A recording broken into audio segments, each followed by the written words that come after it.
మీరెవ్వరూ లేకపోయినా, ఈ ప్రపంచంలోనే ఎవరూ లేకపోయినా నేను బతుకుతాను, కానీ నా పక్కన నా నందిని లేకపోతే మాత్రం నేను బతకలేను.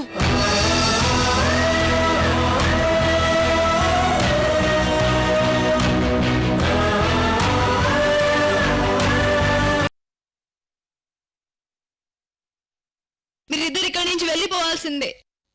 ఇది నా మీద ఒట్టు.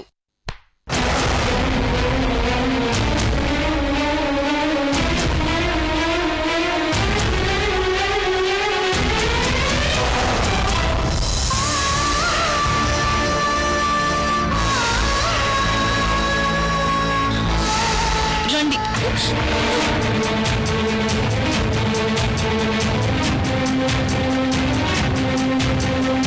నందిని ఆగు. నందిని ఏంటమ్మా ఇది?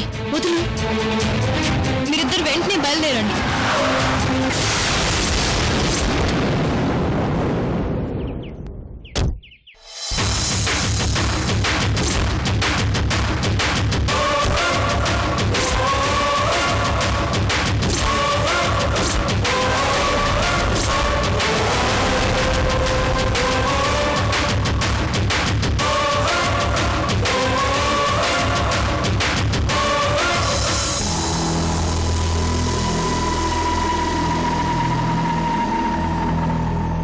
నందిని, నన్ను క్షమించమ్మా. నన్ను క్షమించు.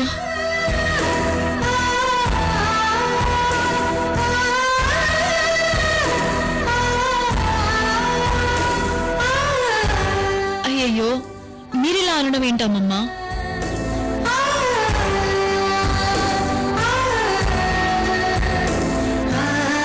సరే సరే, లోనికెళ్ళి మాట్లాడుకుందాం. రండి. రండమ్మా.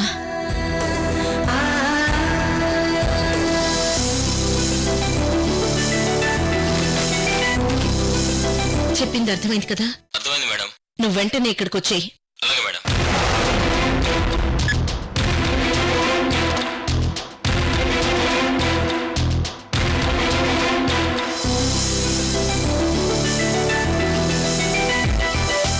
లక్ష్మి, నువ్వు పర్వాలేదు రోజీ.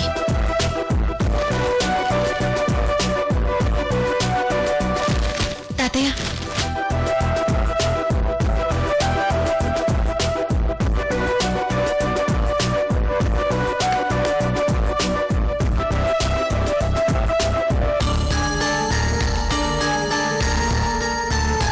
తాగు రోజీ. ఆలోచిస్తావేంటి? తాగు.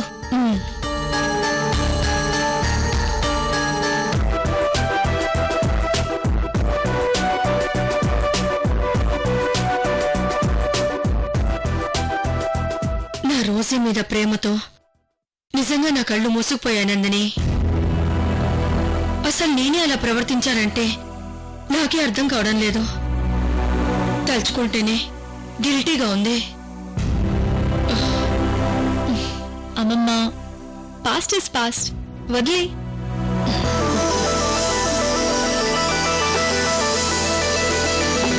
నమస్తే మేడం. నమస్తే సార్. నమస్తే మేడం. మేడం, మిమ్మల్ని స్వయంగా కలిసి మీకు గుడ్ న్యూస్ చెప్పాలని ఇంటికి వెళ్ళాను. మీరు ఇక్కడికి వచ్చారని తెలిసి వచ్చాను. మన చిన్నరోజు గారి పేరు మీద 2 కోట్లు పెట్టి షేర్స్ కొన్నాం కదా, అవి ఇప్పుడు డబుల్ అయ్యాయి.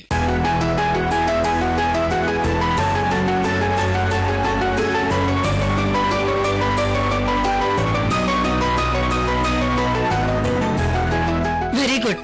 నువ్వు వెళ్ళు, నేను కాల్ చేస్తాను. అలాగే మేడం, వెళ్ళొస్తాను సార్.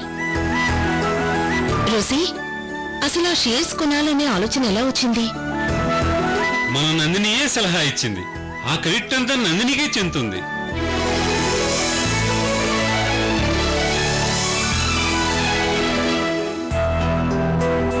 చూసావా రోజీ, నందిని మూలంగా మన రోజీకి కీడు జరుగుతుందని చెప్పావు. ఇప్పుడు చూడు, కీడు జరగడం కాదు కదా, తనిచ్చిన ఐడియాతో కొన్న షేర్స్ లో డబుల్ లాభాలొచ్చాయి. లక్ష్మి, నేను నిజంగానే నందిని విషయంలో తప్పు చేశాను. రోజీ, ఈ నందినిది ఎంత మంచి మనసో తెలుసా? తన మూలంగా మేమిద్దరం మీకు దూరం అయ్యామని బాధపడుతూ మమ్మల్ని అక్కడికి పంపించాలని బలవంతంగా బయటికి తీసుకొచ్చింది. అంతలోనే నువ్వొచ్చావు. నందిని, నువ్వు కూడా నా మనవరాలుగా ఎందుకు పుట్టలేదు?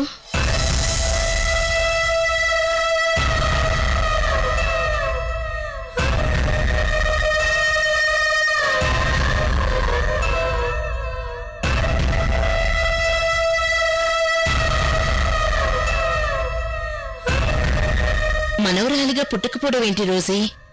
తను నిజంగా నీ మనవరాలే.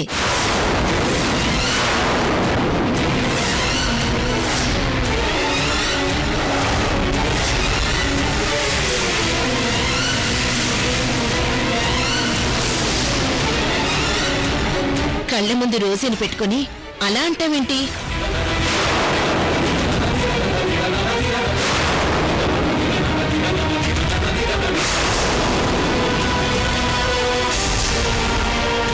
ఏంటి రోజీ, తను మన మనవరాలు రోజీ అని చెప్పగానే అందరూ షాక్ అయ్యారేంటి? అదే, ఒకరోజు రోజీగా తను నటించింది కదా, అందుకే అలా అన్నాను.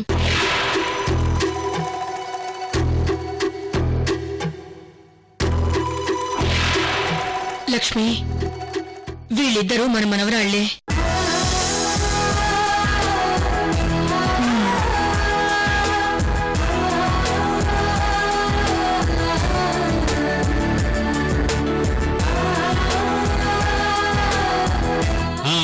ప్రాబ్లం సాల్వ్ అయింది. నాకు బాగా ఆకలేస్తుంది. అవును, నాకు కూడా బాగా ఆకలేస్తుంది. అయితే మేము ఉప్మా చేసుకుని వస్తాం. నందిని, అలాగే.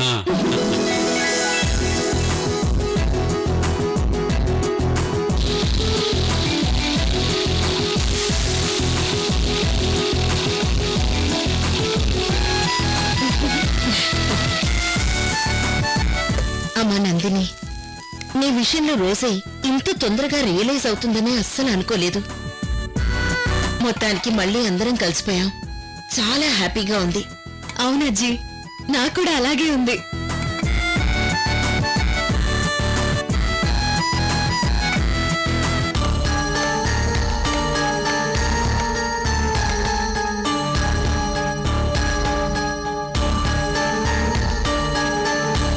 ఏంటజ్జీ, ఏదో థింక్ చేస్తున్నారు? ఏమైంది? ఏం లేదు. రోజీ విషయంలో వరుసగా అన్ని ప్రమాదాలు జరిగాయంటే చాలా ఆశ్చర్యంగా ఉంది. పైగా ఇండైరెక్ట్ గా నీ మూలంగా జరిగాయి. ఇదంతా చూస్తుంటే ఎవరో ప్లాన్ చేస్తున్నారని అనిపిస్తోంది. అజ్జీ, నాకు కూడా అదే డౌట్ వచ్చింది. కానీ ఎవరు చేసుంటారో, ఎందుకు చేసుంటారో అర్థం కావడం లేదు. అజ్జీ, మీకొక విషయం చెప్పాలి. రోజీ మీద పూలకుండి పడినప్పుడు కింద ఫ్లోర్లో దారం కట్టుంది. నాకు తెలిసి ఎవరో ఆ దారం లాగడం వల్లనే పూలకుండి పడిపోయినట్టు అనిపిస్తుంది.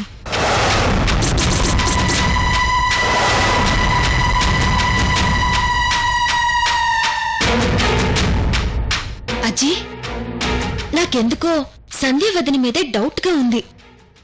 ఎందుకంటే తనకి నందిని వచ్చిన దగ్గర నుంచి చాలా కోపంగా ఉంది. ఆ కోపంలో భాగంగానే ఇదంతా చేసిందేమో అనిపిస్తోంది.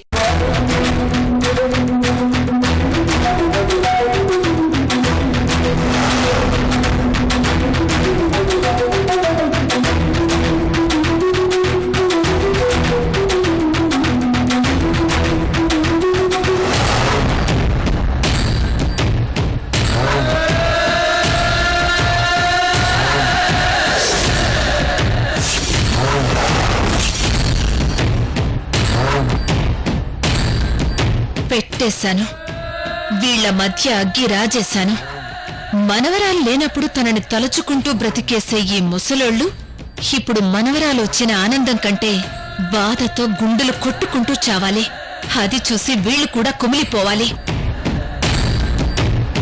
వినోద్, వాళ్ళని మీ తాతయ్య అమ్మమ్మ కన్విన్స్ చేస్తారంటావా? చేస్తారులేమ్మా, నువ్వేం టెన్షన్ పడకు. ఏం చేస్తారు? లక్ష్మీ నానమ్మని ఇంటి నుంచి కావాలనే రోజీ నానమ్మ పంపినట్టుంది. ఆవిడ ఇంకేం వస్తుంది? నీకు 2 నాలుకలు. మా అమ్మున్నప్పుడు ఒకలాగా మాట్లాడతావు, మేమున్నప్పుడు ఇంకోలా మాట్లాడతావు.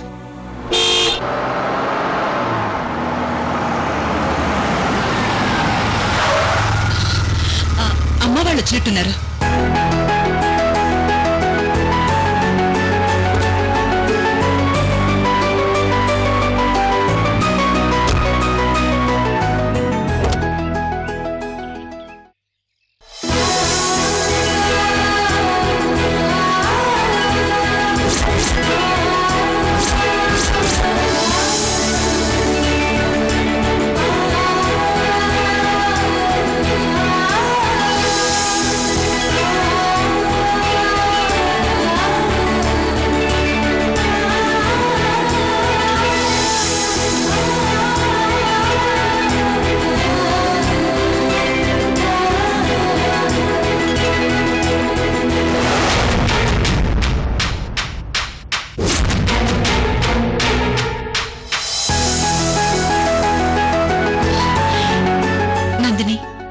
క్షమించమ్మా, మమ్మల్ని అర్థం చేసుకుని వచ్చావు.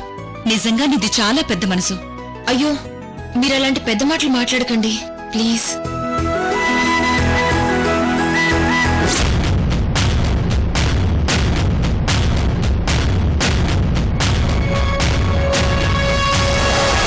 అజ్జీ, నాకెందుకో సంధ్య వదిన మీదే డౌట్ గా ఉంది.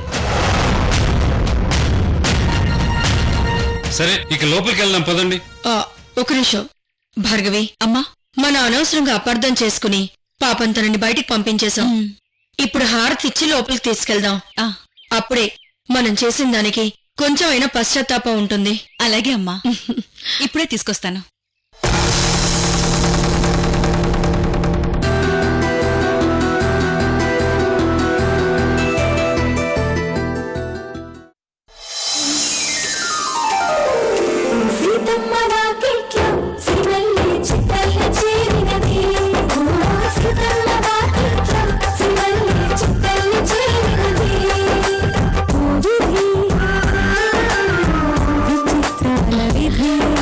నందిని, ముందు కుడికాలు పెట్టి లోపలికి పదమ్మా.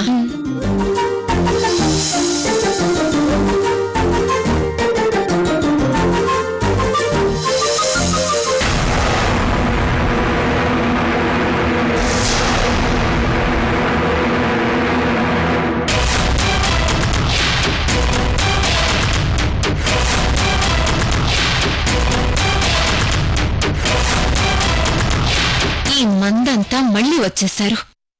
ఇక నందిని పేడ విరగడయ్యిందనుకుంటే మళ్ళీ ఇంట్లోకి దాపురించింది. నేను కష్టపడి వేసిన ప్లాన్స్ అన్నీ ఈ చలసాని వల్ల నీరు గారిపోయాయి. లక్ష్మి, రోజీ నానమ్మలు మళ్ళీ కలిసిపోయారు. ఛ!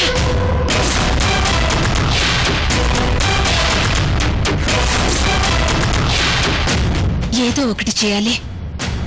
నేననుకున్నది జరగాలి. ఈ ఇంట్లో ఈ రోజు నుంచి రావణ కాష్ట ప్రారంభమవ్వాలి. ఎవ్వరూ మనశ్శాంతిగా ఉండకూడదు. వీళ్ల కళ్లల్లోంచి రక్త కన్నీరే కారాలి. సంధ్య,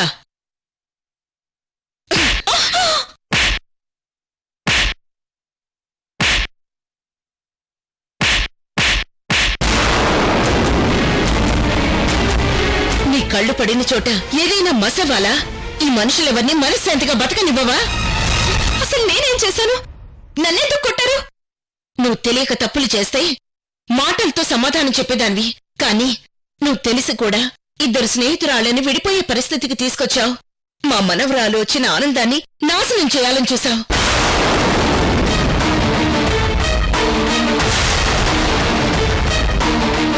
ఐదు సంవత్సరాల కూతురికి తల్లివయ్యుండి ఒక తల్లిగా ఆలోచించాల్సింది పోయి కనీసం వదిలినా కూడా ఆలోచించలేకపోయావు. స్నేహానికి ప్రతిరూపమైన ఈ పసిపిల్లల మనసుని గాయం చేయాలని చూశావు.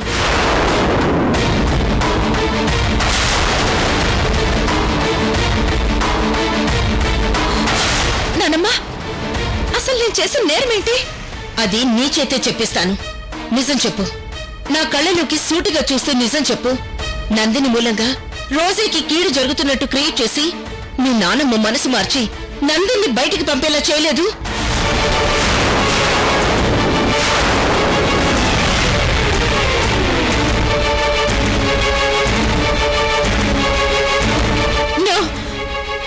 నేనేమీ చేయలేదు. మీరేదో ఊహించుకుని నా మీద అనవసరంగా నిందలు వేస్తున్నారు. సంధ్య, నాకు నీ మీద మొదటి నుంచి ఏదో మూలాన అనుమానంగానే ఉంది. అసలేం జరిగిందో చెప్పు. అయ్యో, నేను చెప్పేది నమ్మరేంటి? నాకే పాపం తెలియదు. చూడు సంధ్య, లక్ష్మి ఏం చెప్పినా చాలా దూరం ఆలోచించే చెప్తుంది. ఒప్పుకో.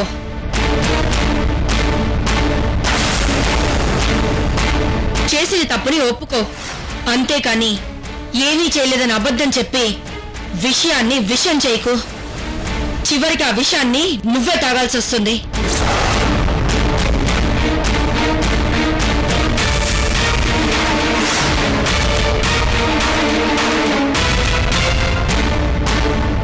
నిజం చెప్పు.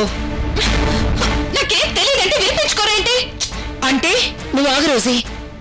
అంత ఈజీగా తను ఒప్పుకోదని నాకు తెలుసు. కానీ తను చేసిన తప్పుల్ని మాత్రం అందరికీ చూపిస్తా. తనే ఒప్పుకునేలా చేస్తా. వినోద్, మన ఇంటికి సంబంధించిన సీసీ కెమెరాల ఫుటేజ్ తీసుకురా. అలాగే అజ్జీ.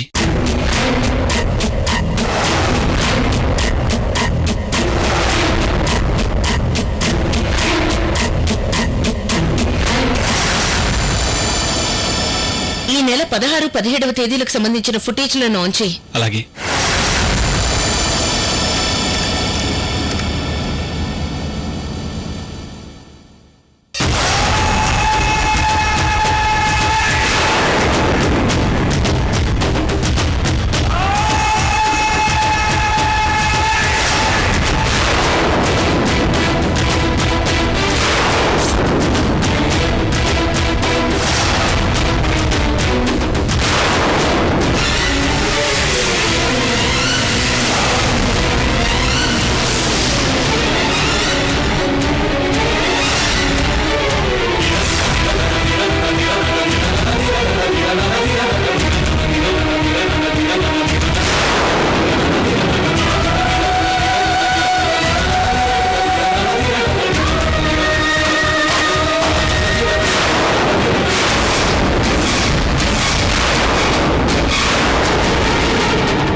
ఉంటావు సంధ్య?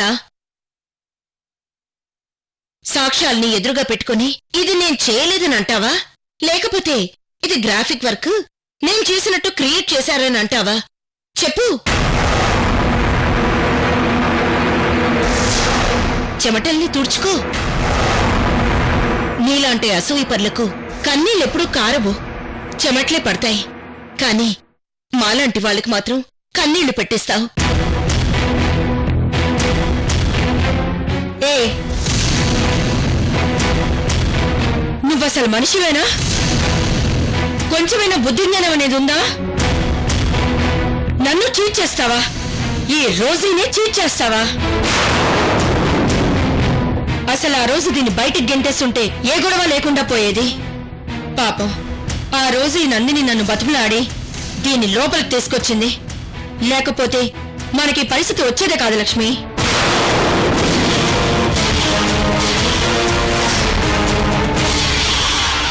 సంధ్య, నువ్వు చేసింది మామూలు తప్పు కాదు, నన్ను మోసం చేశావు.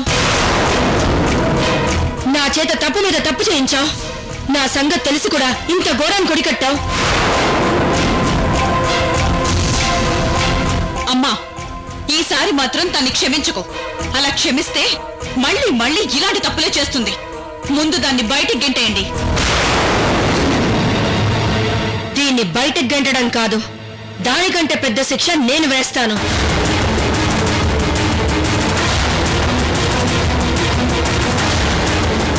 రే వినోద్, నీ పెళ్ళాన్ని లాగి కొట్రా.